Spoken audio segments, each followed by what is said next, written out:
संदेश खाली से इस वक्त की बड़ी खबर आपको बता दें। संदेश खाली पहुंचा टीएमसी नेताओं का डेलीगेशन। स्थानीय लोग टीएमसी नेताओं का यहां जोरदार विरोध कर रहे हैं और टीएमसी डेलीगेशन के खिलाफ कार्रवाई की मांग कर टीएमसी डेलीगेशन के खिलाफ लोगों का प्रदर्शन देखने को मिल रहा है। डेलीगेशन में मंत्री सुजीत बोस भी शामिल है, मंत्री पार्थ भौमिक भी मौजूद है। इलाके के लोगों के साथ बातचीत करने की इनकी जो आज की नीति है टीएमसी डेलीगेशन की, देखना होगा वो कितनी सफल हो पाएगी, क्योंकि टीएमसी नेताओं को लेकर, शाहजहां शेख को लेकर नाराजगी बहुत ज्यादा है यहाँ पर। अब दीदी राज में कितने संदेश यहाँ पर खाली है, ये बड़ा सवाल जरूर उठ रहा है। और ऐसे में संदेश खाली के इस पूरे मामले पर ज्यादा जानकारी के साथ पूजा मेहता हमारे साथ लाइव जुड़ गई है। पूजा, ये डेलीगेशन जरूर पहुंच रहा है, लेकिन सवाल दो यहाँ पर उठ रहे हैं। एक, मामला इतने दिनों से मीडिया में छाया हुआ है, सुर्खियां बन रहा है, लोग परेशान पीड़ित रहते गए, अब जाकर आंखें खोली है टीएमसी नेताओं की। और दूसरी बड़ी बात, लोगों की नाराजगी से कैसे झेलेंगे ये नेता।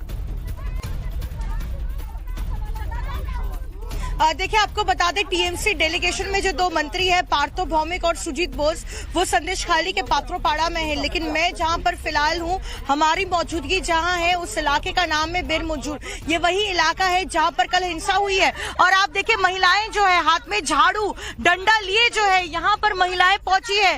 और आप देखिए क्या कह रही, क्या मांगे आपकी। আমরা বলতে চাইছি শাহজাহান শেখ जब तक अरेस्ट नहीं हुई तब तक मेरी निरापत्ता नहीं है। आप लोगों के साथ क्या हुआ। मेरा घर दर भांग दिया, मेरे को जमी जाएगा काट लिया। मैं फाइनल ईयर के छात्री रहती थी, तो मैं परीक्षा नहीं देती थी फाइनल ईयर। तारपरे सब लड़का मेरा गाँव को लड़का लड़की का अरेस्ट कर लिया, लड़की का मारधर करा, लड़की का गोली चला। हम आपको तस्वीरों में दिखा रहे, पुलिस महिला फोर्स जो है यहाँ पहुंची है और उन्हें यहाँ पर अपने प्रदर्शन से हटाया जा रहा है। पुलिस आपको क्या हटा रही है, क्या कह रही है।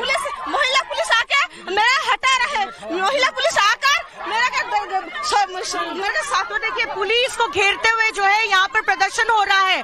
गुस्सा है, आक्रोश है कि क्यों आज तक जो है शाहजहां शेख और उसका भाई शिराज शेख गिरफ्तार नहीं हुआ। जहां स्थानीय लोगों की लगातार गिरफ्तारी हो रही है, वहीं दूसरी ओर आप देखिए पुलिस और यहाँ की जनता आमने सामने है। महिलाएं जो है आज अपने घरों से निकलकर और प्रदर्शन करते हुए हाथ में लाठी लिए, झाड़ू लिए और पुलिस को यहाँ पर प्रोटेस्ट दिखा रहे हैं कि और कह रही है कि जल्द से जल्द जो है शिराज और शाहजहां की गिरफ्तारी हो।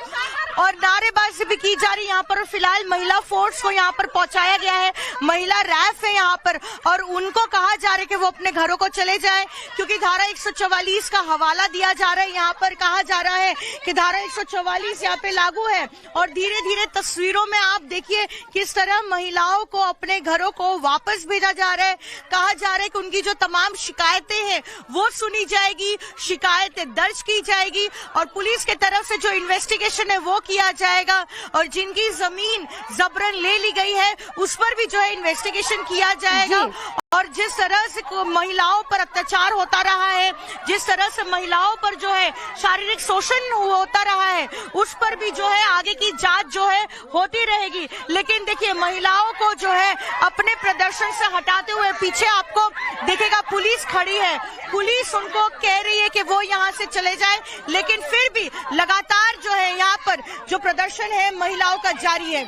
बिल्कुल, सवाल ये भी उठ रहा है कि पुलिस आखिर किस अधिकार से इन महिलाओं को यहाँ से हटाने की कोशिश कर रही है। ये वो महिलाएं हैं जो पीड़ित प्रताड़ित रही हैं, ये वो महिलाएं हैं जिनकी आवाज कई सालों से दबी हुई थी। अब मामला सामने आया है तो ये महिलाएं अपने हक के लिए, अपने अधिकार के लिए यहाँ मांगे उठा रही हैं और आंदोलन कर रही हैं। पूजा, ये जो आपके पीछे महिलाएं हैं, हम देख पा रहे हैं कि यहाँ पर कोई भी पुरुष नहीं, महिलाएं पूरे गुट में बड़ी जो तादाद में नजर आ रही हैं।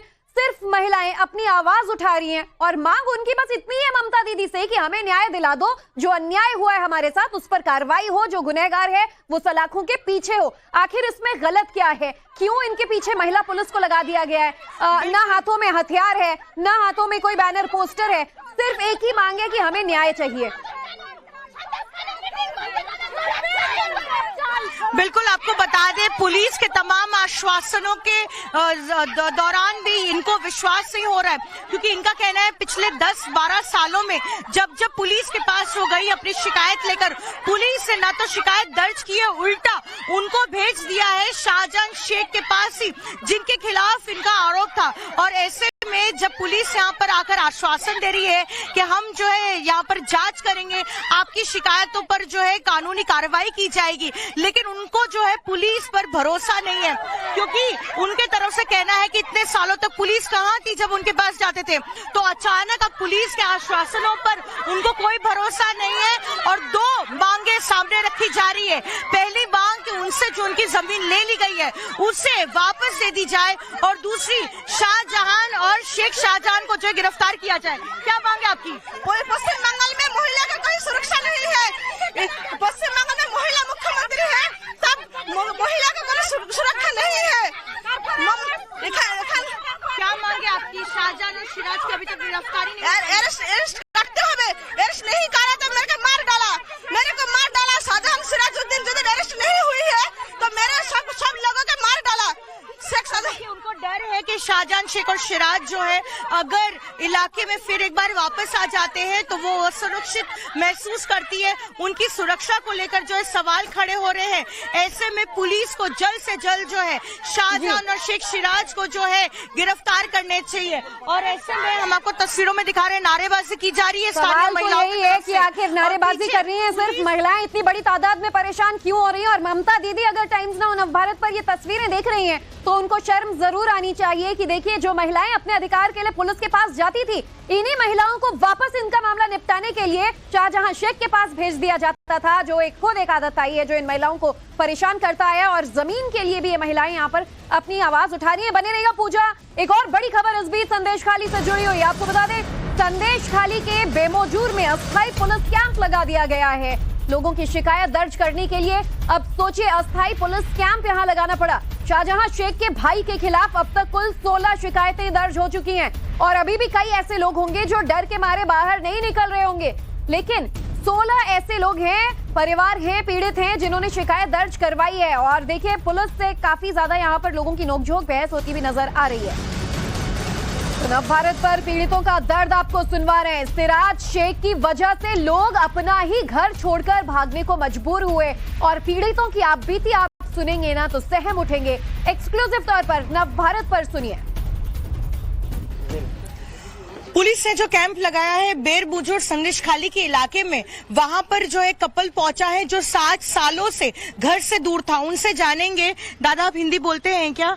क्यों आप कैसे आप घर से दूर थे 60 साल से, आप क्या वापस नहीं आ पा रहे थे? अरे वो जो मेरे जगह पे मेरे ले लिया, उसका मेरे को धमकी दिया यहीं पर आएगा तो तुमको मार देगा।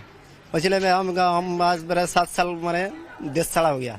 तो आपका जमीन भी ले लिया? और हाँ जमीन भी ले लिया। अभी उधर देखो, उधर फिर माटी पूरा भरट कर दिया, शुद्ध घर टुकड़ा रख दिया, बाद में पूरा सब ले लिया।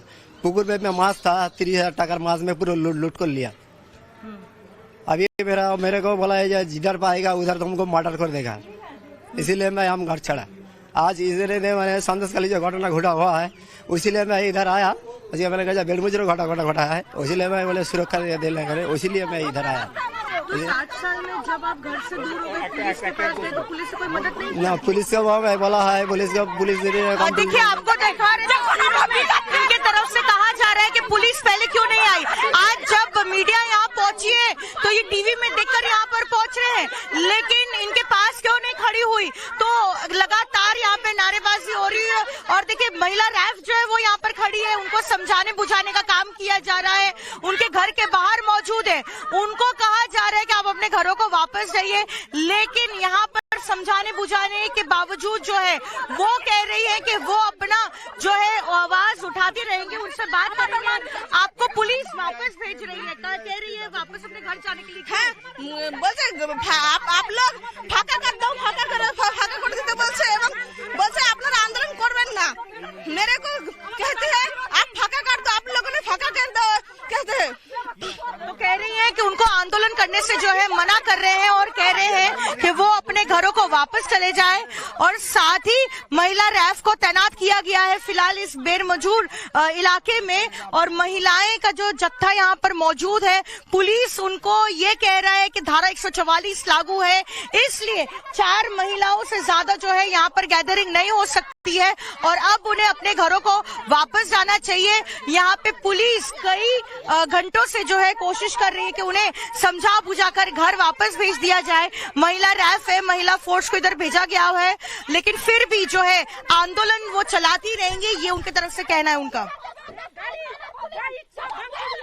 तो पूजा लगातार हमारे साथ बनी हुई है और देखिए एक के बाद एक जो बड़ी खबरें लगातार संदेशखाली मामले से जुड़ी हुई आ रही हैं। इधर टीएमसी पर बीजेपी नेता राहुल सिन्हा ने भी वार किया है। बंगाल में ममता सरकार की उल्टी गिनती शुरू हो गई है और आरोप लगाया उन्होंने कि देखिए टीएमसी पर आरोप लगाते हुए राहुल सिन्हा ने कहा है कि संदेशखाली कांड ने टीएमसी की पोल खोल दी है। जनता इस बार टीएमसी को कुर्सी से उखाड़ फेंकेगी। प्रशांत किशोर ने भी जो अनुमान जताया है वो बिल्कुल सही जताया, कहना है राहुल सिन्हा का।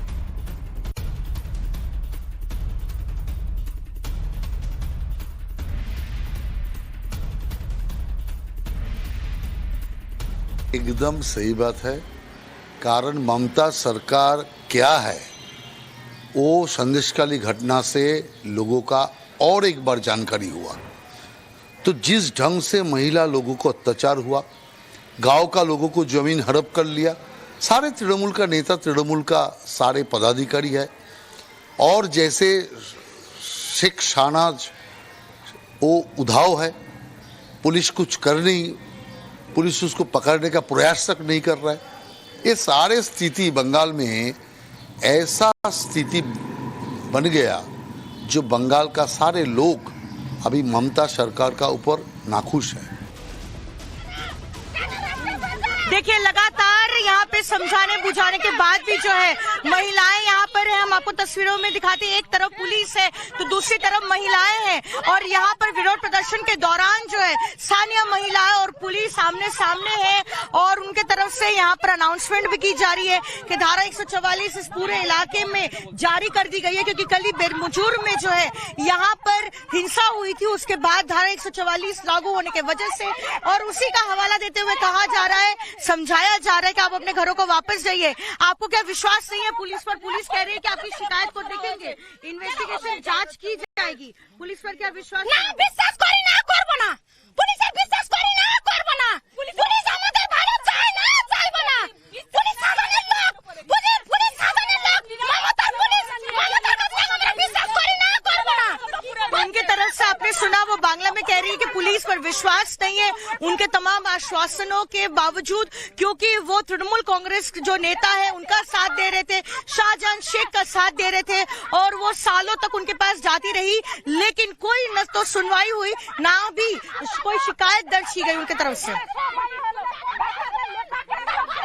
तो ये तस्वीरें लगातार हम संदेशखाली से देख रहे हैं और पूजा मेहता हमारी सहयोगी तस्वीरें दिखा रही हैं कि देखिए महिलाओं का आक्रोश आज इतना ज्यादा यहाँ पर देखने को क्यों मिल रहा है। लगातार पिछले कुछ दिनों से जो महिलाएं हैं वो ममता सरकार से, वो यहाँ के पुलिस प्रशासन से मांग कर रहे हैं कि उनकी जो जमीनें हड़पी गई हैं, उनके साथ जो अत्याचार हुआ है उस पर कार्रवाई की जाए। बहरहाल बात जब पश्चिम बंगाल की होती है तो हर बीतते दिन के साथ साथ पश्चिम बंगाल की ममता सरकार सवालों के घेरे में घिरती चली जा रही है। बंगाल का संदेशखाली महिलाओं के उत्पीड़न के आरोप से जल रहा है, तो वहीं अब बंगाल से एक और चौंका देने वाली खबर आई है, और ये खबर बीजेपी के हवाले से आई है। पश्चिम बंगाल के मालदा जिले में महिला का शव मिला है। बीजेपी ने वीडियो जारी कर हत्या का आरोप लगाया। बीजेपी ने खेत से ये शव मिलने का दावा किया है। बताया जा रहा है कि वैष्णव नगर के सबदलपुर में महिला की हत्या की गई और वहीं उसका शव खेत में फेंक दिया गया। बीजेपी आरोप लगा रही है कि 27 साल की महिला की हत्या कर दी गई। बीजेपी नेता अमित मालवीय ने ममता सरकार पर बड़ा हमला बोला है। ममता बनर्जी ने हर गांव को संदेशखाली बना दिया है, और अमित मालवीय ने साथ ही आरोप यह भी लगाया कि बंगाल की ममता सरकार महिला की हत्या की जिम्मेदार है और राज्य सरकार इस पूरे मामले में कोई कार्रवाई नहीं कर रही है। एक के बाद एक कई आरोपों की लपेटे में आ रही है बंगाल सरकार। पश्चिम बंगाल के सबदलपुर में खेत में महिला का शव मिला है और वहां पुलिस का जवाब भी इस पूरे मामले पर सामने आया। खेत में मिले महिला के शव पर पुलिस ने कहा है कि कल ये शव मिला था और कल दोपहर खेत से शव बरामद हुआ, जिसे पोस्टमार्टम के लिए भेज दिया गया है। महिला के परिवार ने भी केस दर्ज करवा दिया गया है। परिवार की तरफ से अब तक कोई ऐसा मामला दर्ज नहीं कराया गया है कि लड़की के साथ रेप हुआ है या कुछ, सिर्फ अभी हत्या की आशंका जताई गई है। पोस्टमार्टम रिपोर्ट का इंतजार किया जा रहा है। पूजा, आपके पास इस पूरी खबर से जुड़ा कुछ और अपडेट? देखिए, आपको बता दें, बीजेपी नेता अमित मालविया ने एक ट्वीट किया है और उसमें कहा गया है कि मालदा के वैष्णव नगर जो विधानसभा क्षेत्र है वहां पर एक महिला के साथ दुष्कर्म और उसके बाद उसको जो है उसकी हत्या कर दी गई है और उसके बाद ही जो एक वीडियो भी जारी किया गया है। पुलिस की तरफ से कहा गया है कि उसके जो परिवार वाले हैं उन्होंने शिकायत जरूर दर्ज कराई है, लेकिन उसमें बलात्कार या फिर दुष्कर्म का कोई भी जिक्र नहीं है और रेप हुआ है कि नहीं हुआ है ये पोस्टमार्टम के बाद ही पता लगेगा। और जो शव को है फिलहाल पोस्टमार्टम के लिए भेजा गया है और उसका रिपोर्ट जो है अभी आना बाकी है। तो पुलिस की तरफ से कहा गया है कि इस महिला की हत्या जरूर हुई है, लेकिन क्यों की गई इस मामले में जो है वो जांच कर रहे हैं। लेकिन दुष्कर्म का जहां तक सवाल है वो पोस्टमार्टम के बाद जो है पुलिस अपने तरफ से बताएगी कि आखिरकार पोस्टमार्टम में क्या निकल के आता है कि महिला के साथ कोई दुष्कर्म हुआ कि नहीं। लेकिन पश्चिम बंगाल के अलग अलग जिलों से महिला उत्पीड़न के महिलाओं के साथ ऐसे मामले आएंगे तो निश्चित तौर पर सरकार सवालों के लपेटे में आ रही है। बीजेपी आरोप लगा रही है और सवाल उठा रही है। तो इधर बीजेपी नेता अमित मालवीय ने अब एक और वीडियो जारी किया है। बीजेपी की तरफ से ये वीडियो जारी किया गया है ओल्ड मालदा का बताया जा रहा है, जहां छात्रा की हत्या का आरोप लगाया जा रहा है। 9वीं कक्षा की एक आदिवासी छात्रा की हत्या का आरोप लगाया गया है। भाबुक गांव में ईंट भट्टे से शव मिलने का दावा किया गया। बताया जा रहा है कि बलात्कार करने के बाद हत्या किया गया और इस बच्ची के शव को बरामद किया गया। अब अमित मालवीय ने ये दूसरा वीडियो भी जारी किया है। महिलाएं सुरक्षित नहीं हैं। सीएम ममता बनर्जी पर अमित मालवीय हमलावर होते नजर आए और कहा है कि बंगाल के हर गांव को संदेशखाली बना दिया गया है। हमारी सहयोगी पूजा लगातार हमारे साथ मौजूद हैं। पूजा, एक के बाद एक ही महिलाओं के खिलाफ ऐसी शिकायतें बंगाल से लगातार सामने आ रही हैं। आखिर ममता सरकार पर सवाल क्यों ना उठे? अब ये जो और एक नया मामला सामने आया, 9वीं की बच्ची जो है वो इसमें पीड़ित बताई जा रही है। बिल्कुल, आपको बता दें, जिस तरह से संदेशखाली में भी हमने देखा है कि महिलाओं ने जिस तरह तृणमूल कांग्रेस नेताओं पर जो है टॉर्चर, सेक्सुअल असॉल्ट और यौन शोषण के आरोप लगाए हैं, वहीं दूसरी ओर अमित मालवीय की तरफ से कुछ ऐसे वीडियो जारी किए गए हैं मालदा से, जहां पर यह देखा जा रहा है कि महिला के साथ जो है दुष्कर्म किया गया है। वो उनका दावा है, उन्होंने अपने ट्वीट में कहा है। लेकिन पुलिस की तरफ से बार बार ये कहा जा रहा है कि जब तक जो है पोस्टमार्टम की रिपोर्ट नहीं आ जाती है तब तक ये बताना मुश्किल है कि आखिरकार इस 9वीं कक्षा की जो बच्ची है उसके साथ दुष्कर्म हुआ या फिर उसकी जो है किसी और कारणवश जो है हत्या कर दी गई। पुलिस दोनों केसेस में जो मालदा में हुए हैं, एक महिला और एक 9वीं कक्षा की बच्ची के साथ, उसे पोस्टमार्टम बिल्कुल नजर बनाए रखेगा। पूजा, तमाम मामलों पर हम अपडेट्स आपसे लेंगे। शुक्रिया अब तक की पूरी जानकारी के लिए। तो इधर संदेशखाली मामले पर बीजेपी लगातार हमलावर है। बीजेपी नेता अमित मालवीय ने ममता सरकार पर हमला बोला है। पुलिस प्रशासन लोगों को परेशान कर रही है। स्कूली बच्चों को भी नहीं बख्शा जा रहा है। शाहजहां को नहीं पकड़ रहे, लोगों को परेशान कर रहे हैं। पुलिस पर संगीन आरोप अमित मालवीय द्वारा बीजेपी द्वारा लगाए गए। बीजेपी ने सीधा निशाना साधा है और कहा है कि ममता सरकार अब बंगाल के हर जिले को संदेशखाली बनाती नजर आ रही है।